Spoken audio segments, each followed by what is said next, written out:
Acabo de assistir 247, uma entrevista com o Lula. Vocês podem gostar ou não gostar do Lula, mas a entrevista dele foi formidável. Identidade com o povo brasileiro, com os problemas básicos da nação. Mas nós não temos que cogitar em nomes para a sucessão desse desastre que foi o Bolsonaro na presidência da República. Nós temos que pensar em programas. Eu postei aí uma proposta extensa, que talvez, por tão extensa que fosse, não teve o número de acessos que eu gostaria que tivesse.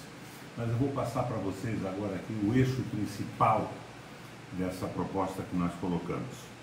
Nós temos que construir um novo Estado brasileiro. E nesta construção existem 5 pilares. Vamos lá, eu vou ler para vocês aqui. Fica mais fácil assim, né? Não sei se não gostam de textos longos na internet. Nessa construção, nós necessitamos de 5 pilares. Esses pilares são compromissos pétreos, irremovíveis, com o compromisso com a democracia. Ele aponta para o aperfeiçoamento do sistema político brasileiro em bases amplamente participativas, o resgate da dignidade da função pública em todos os níveis. B, o compromisso com a soberania. Ele representa a nossa determinação de dar continuidade ao processo de construção nacional. Nosso processo civilizatório tem que avançar e esse avanço foi interrompido. Nós estamos indo para a barbárie, para a submissão, buscando recuperar para o Brasil um grau suficiente de autonomia decisória.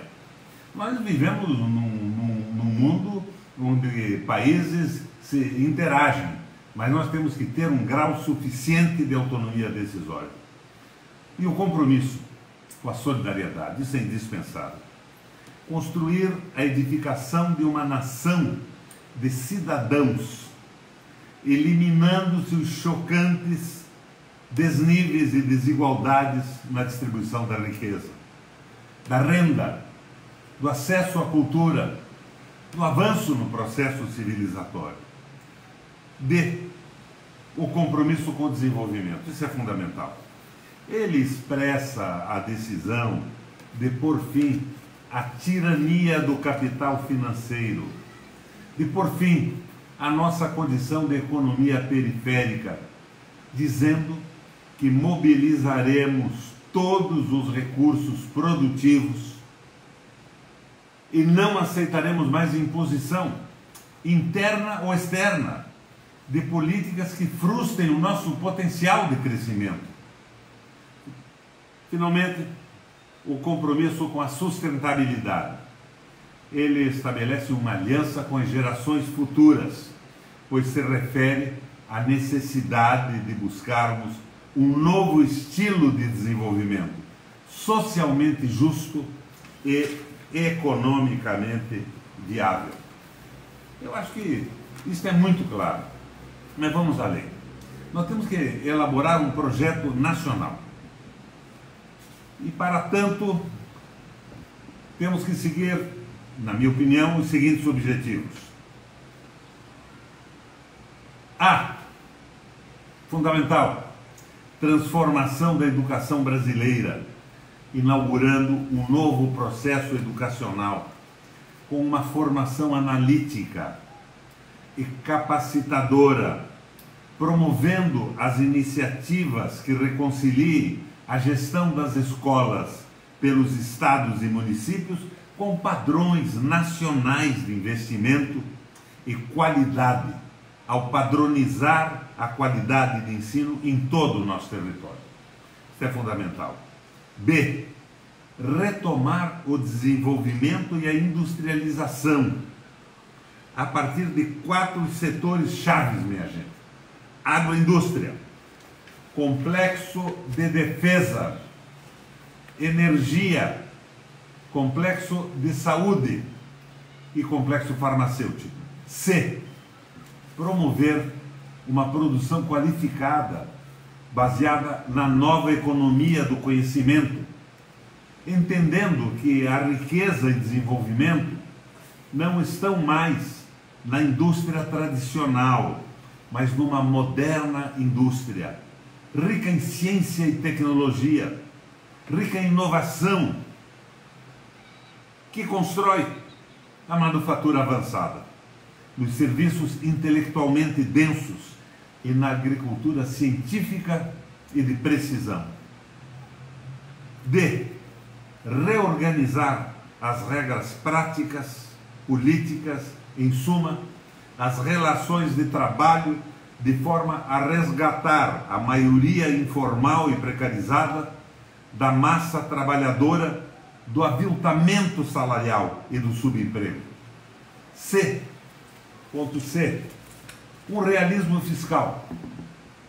Não por subordinação ao mercado, não para pagar dívidas que nunca foram auditadas, as famosas dívidas públicas, não para ceder à pressão dos ladrões do país, mas para não depender, nem ter que se subordinar a eles, para obter autonomia financeira, autossustentação no financiamento do desenvolvimento. E F. Reorganizar o federalismo brasileiro para democratizar a produção e o ensino, substituir as atuais relações competitivas, predatórias, entre a União, Estados e municípios, por um federalismo cooperativo, tanto verticalmente como horizontalmente. Esses são princípios. Isso tudo deriva de uma necessidade básica, um referendo revogatório para acabar com todas as leis que assassinaram a construção da República Brasileira e do projeto nacional.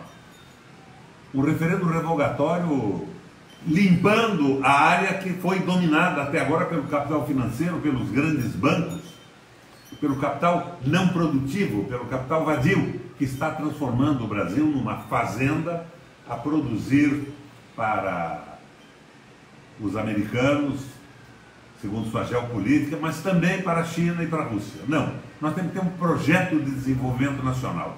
Temos que respeitar o projeto de outros países, mas nós só seremos respeitados se tivermos um projeto firme. Nós queremos um país industrializado. Continuar no BRICS contestando esse modelo atual, mas o BRICS tem que entender que nós queremos a industrialização. Nós não nos conformamos em ser uma fazenda com emprego, pouco subemprego, salários miseráveis e povo escravizado. Minha gente, é isso que eu estou tentando passar a vocês. A Petrobras, eu falava outro dia, foi alienada, perdeu os 30% do pré-sal, um projeto do José Serra, que foi apoiado pelo governo da Dilma em determinado momento. Foi atacado duramente por alguns petistas irracionais. Minha gente, eu coloquei hoje na internet um vídeo do Lindbergh, que estava comigo naquela luta pela garantia do petróleo brasileiro e que falava da sua decepção com a atitude do governo naquele momento. Não sei por que a Dilma fez isso, eu não estou dizendo que a Dilma é intriguista nem nada, mas foi um erro circunstancial, talvez para evitar o impeachment que acabou vindo de qualquer jeito, o tipo de aliança, a tal frente ampla, com aquelas figuras, inclusive do meu partido, do PSDB e de outros partidos, no meu é o PMDB até hoje. Então, minha gente, eu estou me esforçando para dizer a vocês que nós não temos que cultuar figuras. A entrevista do Lula foi fantástica, mas nós temos que votar por convicção, ideologia e por um orçamento claro e uma proposta de governo bem clara. Eu, pessoalmente, continuo achando que nós temos que ter um governo transitório para nos livrarmos desse entulho todo do intriguismo, dos que tentam fulminar a nação brasileira, ter um candidato só e um programa claro, toda a oposição, para uma transição para a democracia, resgate da soberania, desenvolvimento, valorização do trabalho, democratização da imprensa, reorganização dos partidos de uma maneira mais democrática.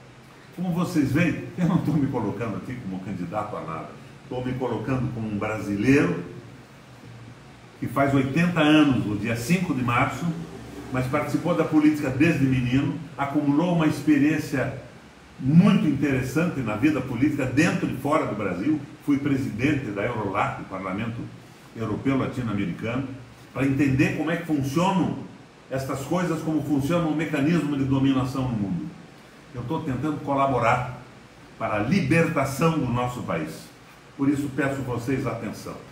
E como o alcance do meu Face é bom, mas não é fantástico, eu peço aos que me ouvem que compartilhem, que multipliquem essas posições. E peço aos idiotas que dizem agora que eu sou inimigo do PT, que eu sou antipetista, que calem a boca, que não digam asneira. PT tem acertos e tem erros, como todos os partidos e todas as pessoas. Temos que aproveitar o que deu certo. E temos que conhecer os erros para não repeti-los. Os nossos erros devem ser experiências não repetidas. Vamos à luta, brasileiros. Acima de partidos. Pelo Brasil. Valeu, minha gente. Obrigado pela atenção.